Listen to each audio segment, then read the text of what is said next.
Alright, so today we're installing a sub into the stock head unit. We're trying to figure out where to run the power wire through the firewall into the Mark 7 Jetta GLI. So, let me get a flashlight here. First thing we did was pull the battery forward. Yeah, so I didn't disconnect the battery or anything like that, but there's a bracket that's mounted into the battery, into the side of the battery to hold the battery into the battery tray. It's a 13 millimeter socket. You just remove the bolt and lift up the battery slightly and slide this metal bracket out, and you can pull the battery forward and the battery tray so that you can get more room to get your hand back behind it. Again, I didn't want to disconnect the battery. You probably should disconnect the battery just so you don't fry out anything, but none of the cars that I've ever owned I've disconnected the battery. Probably stupid, but hey. So if you look down inside there, there's the main wiring harness goes through the firewall down there, and with the battery in its stock location, you can't see it. So obviously pulling the battery forward to gain more access back there makes sense. This is here. So that's the first part of what we're doing so far. Now I just have to get the hole big enough and stick a coat hanger through there and pull the wire through.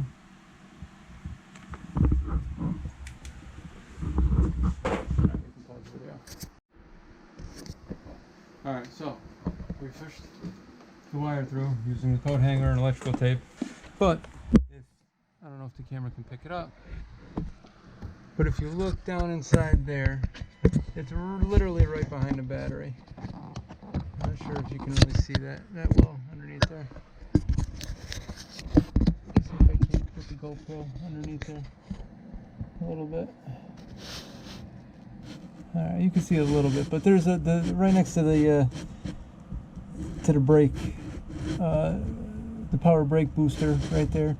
There's the main wiring harness, and you can see where the wire goes in. And inside the car,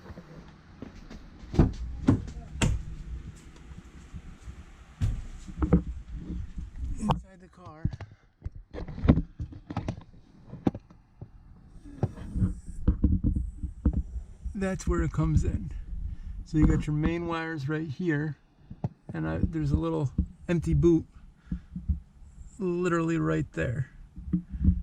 So that's where I put that into.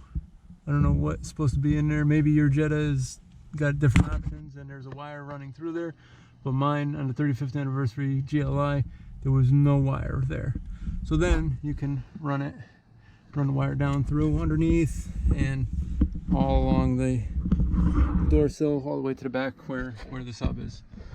So in the next part, we're going to be taking apart the dashboard, taking these things off, this off, this all around the gauge cluster is all one big piece. So pretty much the entire dashboard on that side is going to come off, and this side, as well as all the under the dashboard LED light strip, that's all going to come out.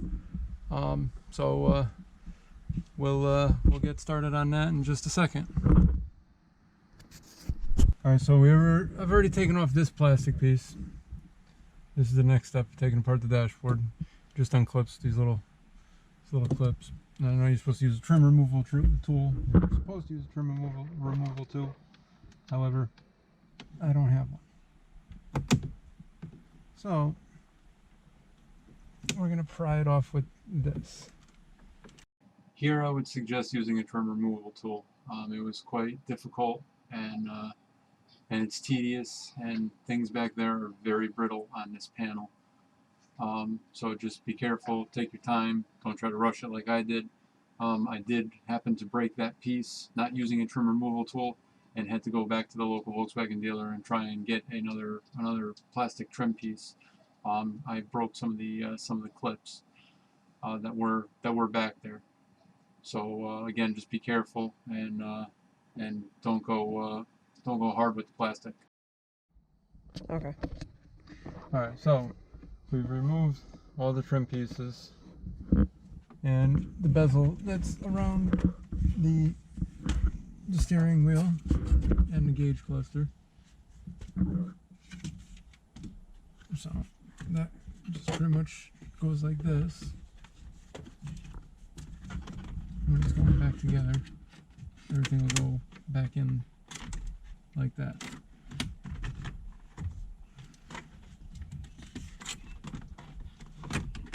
Everything will go in like that. And again, everything snaps out. It's kind of really thin plastic. So you're going to want to be careful.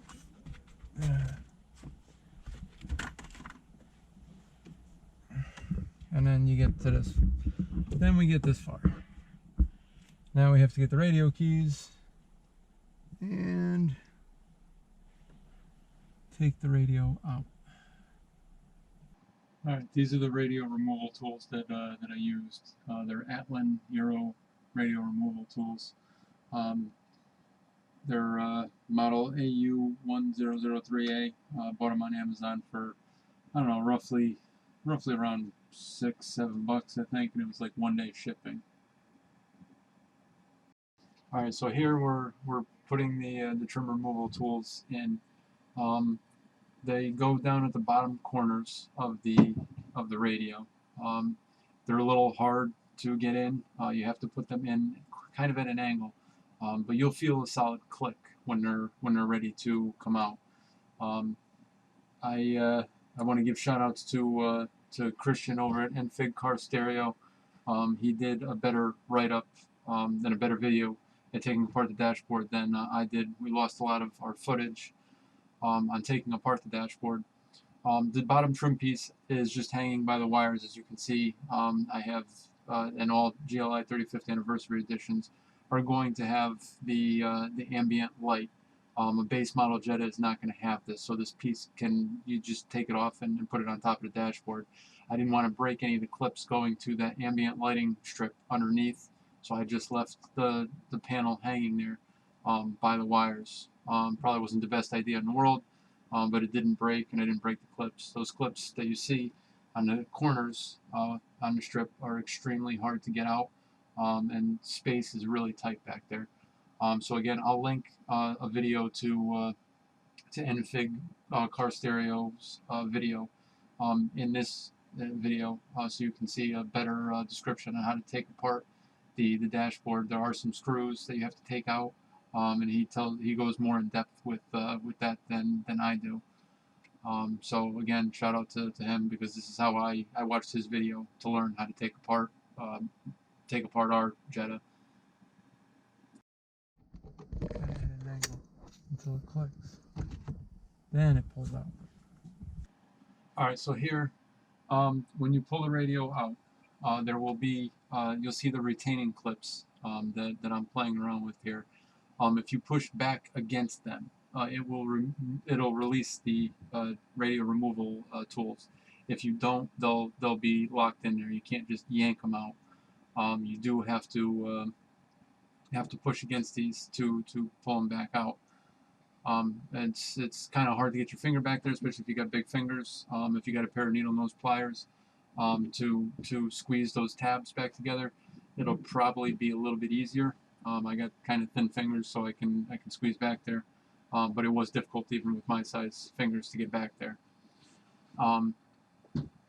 So once I pulled the radio completely out, again, I was a little nervous about breaking things, because I know that, my Volkswagen dealer told me that parts weren't readily available for this car yet, if I was to break anything. So just be very careful when you get back there. Once you get back behind the radio, as in the Enfig Car Stereo's video, there's for the main wire harness that comes into the back of the radio, there's a little pull tab underneath. So you just take it and pull it up, and it should release that tab. And then so you have your speaker wires and your power wires, and then you have your radio antennas, your Sirius satellite radio antenna, and your AM/FM radio antenna on the other side. Those are just a little push clip. You push down on the clip, and those two wires will come right out. But be very gentle with the main power speaker wire harness that goes into the back of the stereo, because again, it is just thin sheet plastic, so it's very, very easy to break. Alright, so we've opened up the radio, and we've got this Shosh or Shosh or whatever. Can't really pronounce it. I don't know how it's pronounced, but we have one of these input-output RCA adapters here. So we've identified our speaker wires that we needed to connect to, the positive and negative, and then these two go to the 12 volt and the negative, which are these two wires here. We'll tap into those in a second. It's not the prettiest job in the world, but I've been doing it this way for many, many years, and it's never done me any wrong. So probably could have done a neater job at this, but this is what we got, and this is what we're working with.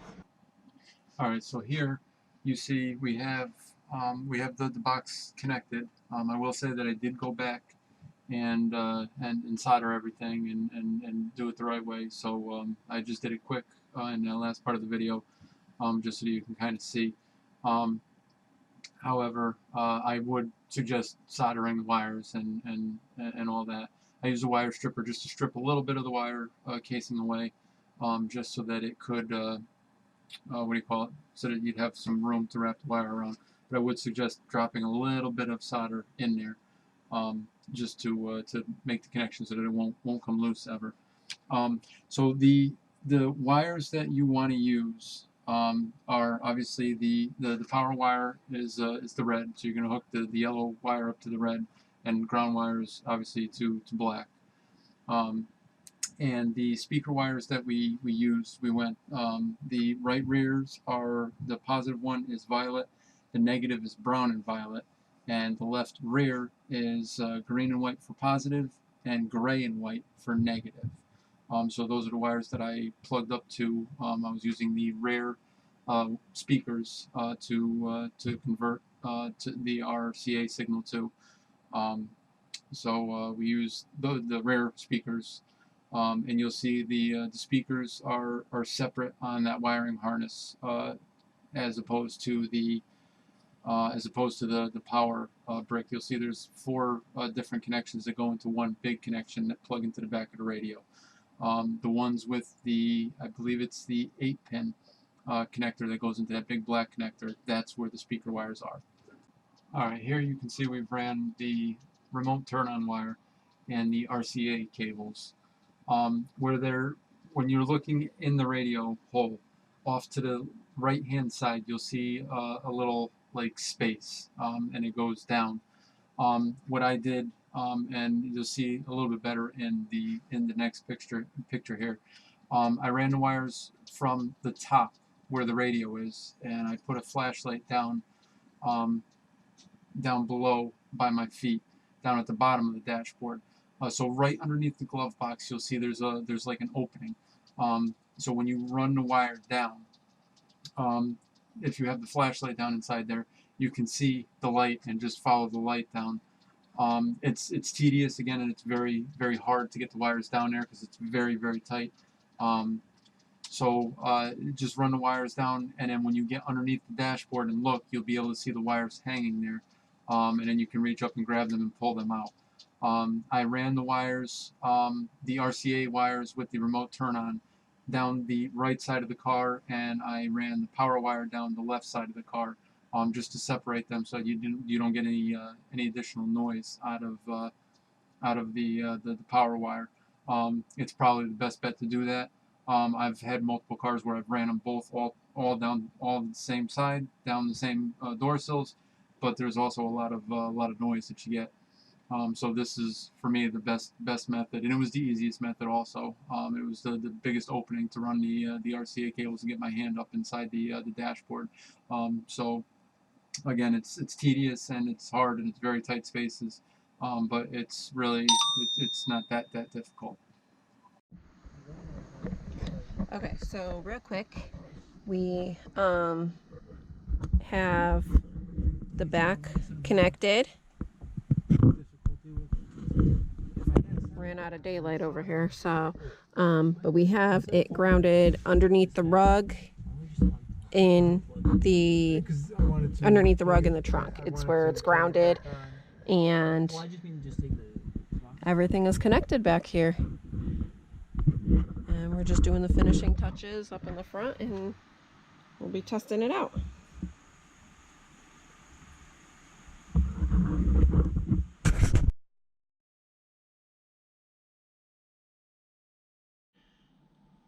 All right, so I know they're just dual subwoofers. I know a lot of people are gonna make their comments. I've had those subwoofers for, man, I bought those back in, I want to say 2002, 2003, and they still work and they still hit pretty hard. They've been very good subs for now. You know, I bought them at Best Buy on a Black Friday special years and years and years ago. They're not the best quality, but they served the purpose that I needed them for. Again, they hit pretty good. They sound decent. They're not the best quality. I'm also not looking for competition. You know, competition speakers. I'm just looking to add a little thump in the trunk and kind of emphasize more on the low ends of the music that I listen to. So that's the video pretty much. You know, hopefully you guys liked it. Again, check out Enfig Car Stereo's video. He did a way more in-depth video than I did. We lost a lot of our footage to this video, and a lot of our footage got messed up. And because the speakers were already installed, I obviously I don't want to tear everything apart again and do it all over again. So that's just the basic run through. But I will say, be very, very careful. A lot of those plastics are brittle. They're very easy to break, and especially for the GLIs, especially the 35th anniversary editions. Trying to get replacement parts at the Volkswagen dealer for things that you break are extremely difficult, and sometimes it's a long wait. Some of the pieces that I broke, I had to wait a little while to get the pieces in, but it's not a difficult job. And then also they do make an a plug and play amplifier kit. It's also for sale on Enfig Car Radio's website. Which will amplify the stereo speakers. I did have a comment from a viewer asking how the radio is. So I will tell you that the radio is it's all right. It's not very loud, especially once you get up to highway speeds.